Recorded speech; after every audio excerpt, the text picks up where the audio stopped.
Now we have to look at Emily F. Murphy. Now, Emily F. Murphy was born in Ontario in the 1860s, born to a well-to-do family. And in 1916, they made Emily the first female magistrate in the British Empire. So, I mean, that was quite a position for a woman at the time. Along come about 1920, Maclean's magazine went to Emily and asked her to do a series of articles about the drug problems in Canada. So, Emily went to work. But when she wrote the articles about hemp, it was just pure sensationalism. The most evil, addictive, dangerous, deadly plant, the evil seducer of women, just total nonsense. So, well, as if that wasn't really bad enough, shortly afterwards she wrote a book called The Black Candle. More of the same dribble. But her writings, I think, may have had a bearing on what came next. 1923. This was the year that the Canadian government outlawed the medicinal use of the most medicinal plant on earth. Man's oldest known and safest medication, also known to be non-addictive and to be the most medicinal plant on earth, outlawed for medicinal use. Does this sound insane to you? By what right could any government outlaw this plant's medicinal use and deny it from their public? As far as I am concerned, 1923 was the beginning of Codex Alimentarius, the outlawing of the natural. And where better to start than the most medicinal plant on earth, especially since this plant put the profit margins of big money at risk. Officially, Codex Alimentarius was dreamt up in the 1960s. Currently, governments of today are getting ready to impose this on their own public. Soon, if you want to take a vitamin, you may need a prescription from your doctor.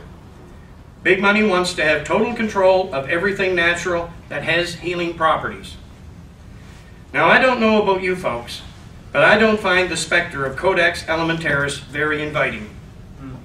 No one has the right to outlaw the natural, and it is just about time that the public tells their respective governments to butt out. Leave the natural alone. And by the way, why don't we get rid of that M word? You know, the marijuana. And call it what it is. Hemp. Even the Canadian government has problems with the M word, highlighted by the fact that they always misspell it. Maybe they should go back to the same term they used to outlaw it in 1923, Indian hemp. Now we have to speak about William Randolph Hearst, a name synonymous with yellow journalism. Well, Mr. Hearst, he owned many newspapers in the United States, and he had a hate-on for Pancho Villa and his marijuana-smoking army. So Mr. Hearst, he started publicizing the effects of this deadly new drug, marijuana. I mean, many of the articles it said if you smoked marijuana, it would drive you insane, it would kill your family, and oh, it was just utter nonsense. But at the time, the people swallowed it. Now we have to move into the late 1920s, early 1930s. A gentleman in the States by the name of Harry Anslinger. He was the head of the Federal Bureau of Narcotics. Now, Harry, he was married into the Mellon family, who were the DuPont's bankers, and he was connected to all the big money that wanted hemp gone. And with him, head of the Federal Bureau of Narcotics, what better position?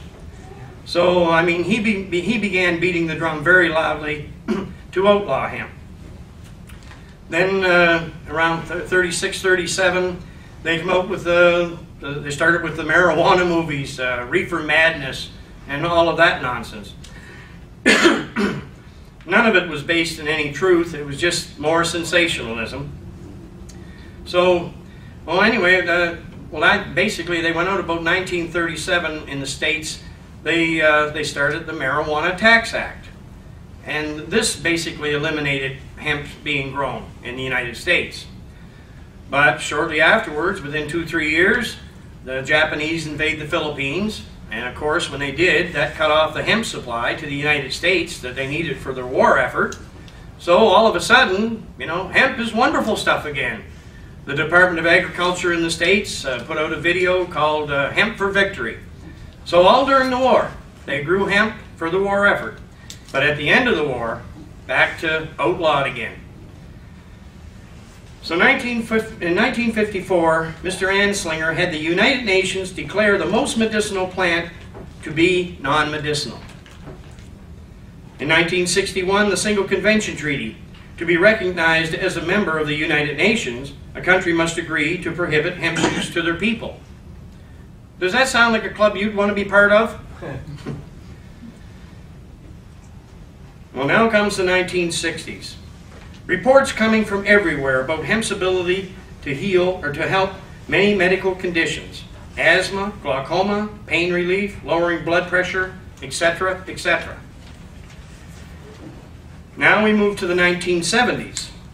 The results of most of the medical research regarding hemp that was done in universities was confiscated by the U.S. government. Why would they do such a thing if they were not trying to hide something? In the mid-1970s, Gerald Ford passed all rights to hemp research back to the pharmaceutical companies. The very people who already knew all about hemp and didn't want it around. Supposedly, the drug companies were going to create synthetic THC and take the high out of this medication. I find it very strange that drug companies would be so concerned about the harmless effects of an overdose of hemp. If you go to a doctor and tell them that you took too much hemp, they will tell you to go lay down, the effect will pass, and you are not harmed. So where is the danger in hemp? Does anybody know? Drug companies mass-produce medications from opium, which are very dangerous, addictive, and deadly. Not to mention the fact that you can hallucinate and get as high as a kite on them. But that's okay because that's used medicinally. Any high that hemp can produce presents no real danger to the patient, and drug companies know it. These large companies will not produce the natural medicine from the hemp plant because they can't patent it.